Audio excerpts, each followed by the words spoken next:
friends and neighbors, and welcome back. It is an exciting time in my home. It's the time of year that I'm taking down the Halloween and fall decorations, and we are going to be putting up our Christmas decorations. So this is part one of that process. I figured it would be better to break it up into 2 or 3 videos since it is kind of a long process. It usually takes me 3 or 4 days to get it all done. I take down the old decorations and clean, and then we put up the new, and we have a lot of Christmas decorations. It is our favorite time of year, and we love to decorate. And we always put up our decorations the first week of November. And of course, I have to put on some festive music for the occasion.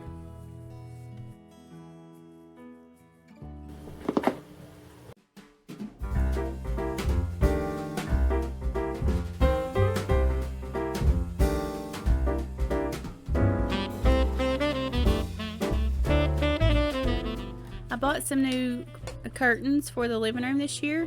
I was wanting something kind of festive, so I got this pretty red and the silver detail I was hoping would look kind of like silver tinsel. It's not exactly how I was hoping it would look, but I like it. It adds a little more to the space than the beige curtains.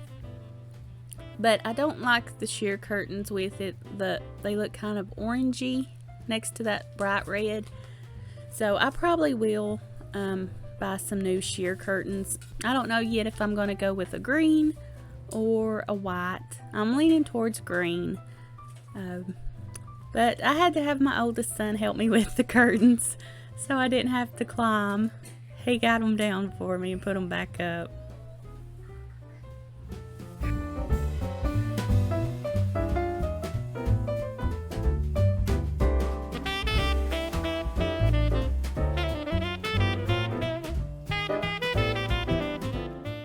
I'm going to test out these furniture markers.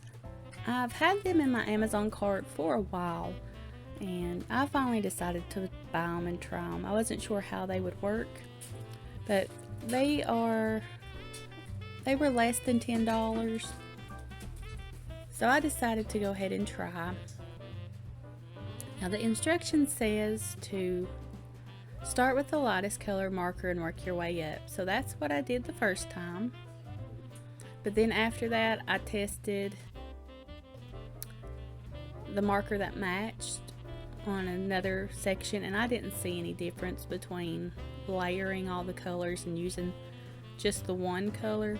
So I just went ahead and used that marker that matched the wood color, and I just filled them all in.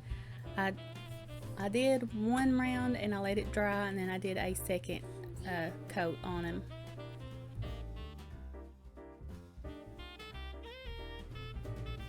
And I was pleasantly surprised. Now, up close, I'll show you. You can see where the marker is.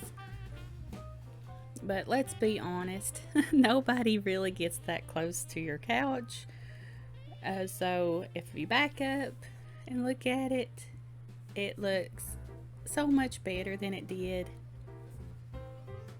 So overall, I am happy with these little markers, and I will link them down below if you're interested in these.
This is a fun Christmas craft idea if you've not done this before.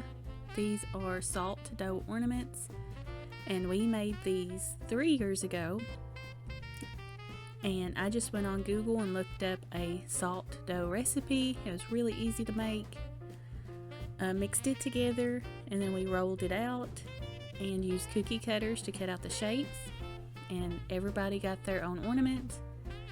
We did our thumbprints and our names, and it was my little girl's first Christmas, so we did her footprint, and we even did a paw print ornament for our dog Barney. And once we had them the way we wanted, I baked them in the oven, and then everybody got to paint their ornaments however they wanted. And it's a fun craft for the kids, and it's something nice that you can hang on your tree year after year. This ornament has a sweet story. I grew up with an ornament like this for my first Christmas.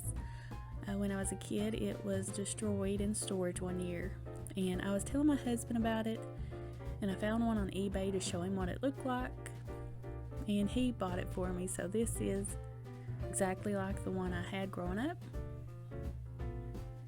And that little hole on the top you see, you can actually put a Christmas light inside, and it'll shine down on the little ballerina.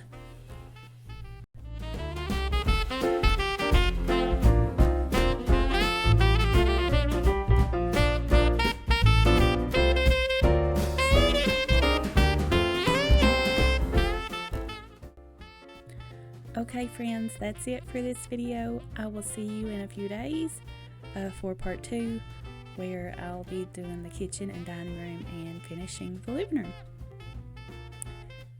So take care, and I will see you next time.